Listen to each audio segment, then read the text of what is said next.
Assalamualaikum warahmatullahi wabarakatuh. Perkenalkan saya Maulatul Vanisa dengan NIM 23002029 ingin memenuhi tugas akhir mata kuliah Manajemen Humas dengan dosen pengampu Ibu Dr. Novrianti Akhyar MPD. Selamat menyaksikan. Assalamualaikum warahmatullahi wabarakatuh. Alhamdulillahirabbil alamin wassalatu wassalamu ala asyrofil anbiya'i wal mursalin wa ala alihi rasulillahi ajmain. Puji syukur marilah kita panjatkan kehadirat Allah Subhanahu wa taala yang mana Allah telah memberikan kita nikmat kesehatan dan juga kesempatan sehingga kita bisa menikmati dan juga melanjutkan aktivitas kita sehari-hari seperti biasanya. Salawat dan salam tidak lupa kita panjatkan kepada Nabi besar Muhammad SAW dengan lantunan Allahumma ala sayyidina Muhammad wa ala ali sayyidina Muhammad. Yang saya hormati Ibu dosen pengampu mata kuliah Manajemen Humas, yaitu Ibu Dr. Novrianti Akhyar MPD, dan teman-teman yang menyaksikan video saya.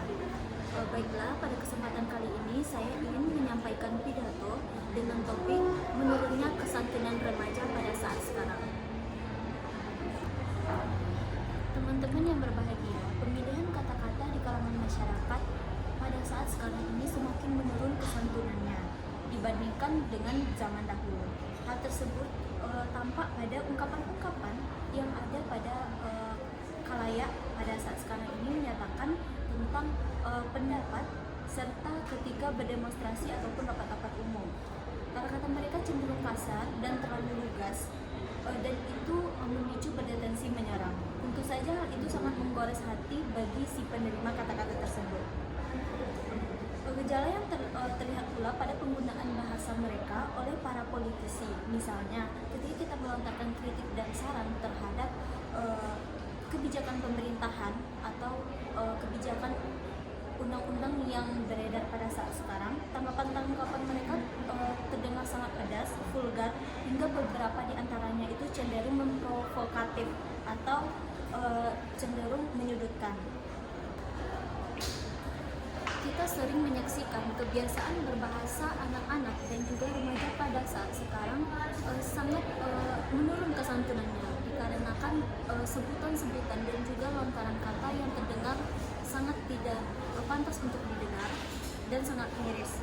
Fenomena tersebut menunjukkan bahwa adanya penurunan standar, moral, dan juga tata nilai yang beredar di kalangan masyarakat. Ketidaksantunan berkaitan pula dengan rendahnya penghayatan masyarakat terhadap budayanya, sebab kesantunan berbahasa itu tidak hanya dilihat dari tata krama dan juga penulisan serta pemilihan kata-kata yang tepat, tetapi kesantunan itu juga berkaitan dengan adat serta pergaulan yang berlaku dalam masyarakat itu sendiri. Penyebab utamanya adalah perkembangan masyarakat yang sudah tidak dihiraukan lagi perubahan nilai-nilai dan tata krama dalam suatu masyarakat. Misalnya, kesantunan tata krama yang berlaku pada zaman kerajaan sangat berbeda dengan dan berlangsung pada masa kemerdekaan pada masa saat sekarang ini. Kesantunan juga berkaitan dengan tempat. Nilai-nilai kesantunan di kantor sangat berbeda dengan kesantunan di pasar. Sangat berbeda pula dengan di terminal maupun di rumah. Pergaulan global dan pertukaran informasi ini juga membawa pengaruh pada pergeseran budaya, khususnya berkaitan dengan nilai-nilai kesantunan itu sendiri. Pada akhirnya, mereka memiliki kaidah berbahasa yang mereka anggap bergengsi, tetapi terdengar tidak menarik dan juga sangat tidak bagus didengar. Sejalan dengan perubahan waktu dan tantangan global, banyak hambatan dalam upaya pembelajaran tata krama yang sangat berbahasa. Misalnya, tayangan televisi yang sangat bertolak belakang dengan edukasi pembelajaran ataupun dengan umur yang mereka tonton. Sementara sekolah juga kurang mempertimbangkan kesantunan itu sendiri secara berbahasa, lebih mengutamakan iptek daripada kesantunan. Selain itu, nilai kesantunan juga tidak dianggap dalam berkeluarga. Misalnya panggilan kita terhadap orang yang lebih tua ataupun adab kita terhadap orang yang lebih muda.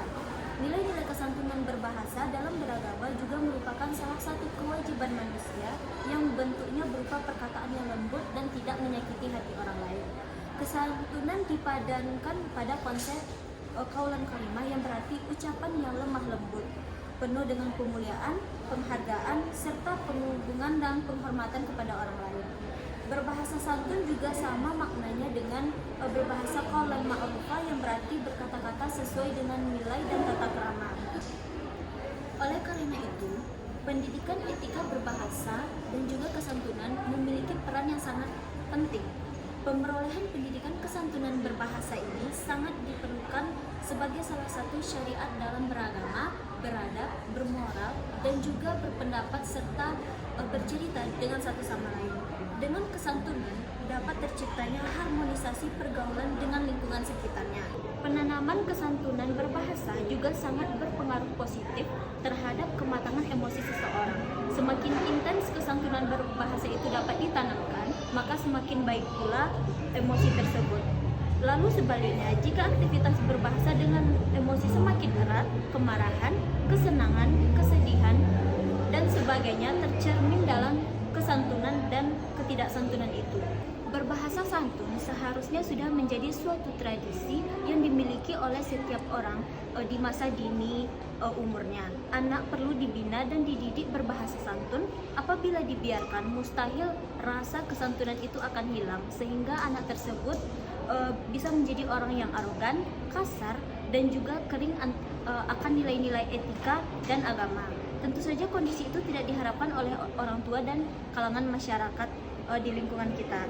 Demikian yang dapat saya sampaikan. Tidak ada geding yang tidak retak, begitu pula manusia tidak ada yang tidak memiliki kesalahan. Mohon maaf atas kata-kata saya atau informasi saya yang salah. Terima kasih atas perhatian dan kesempatannya. Wabillahi taufiq wal hidayah. Assalamualaikum warahmatullahi wabarakatuh.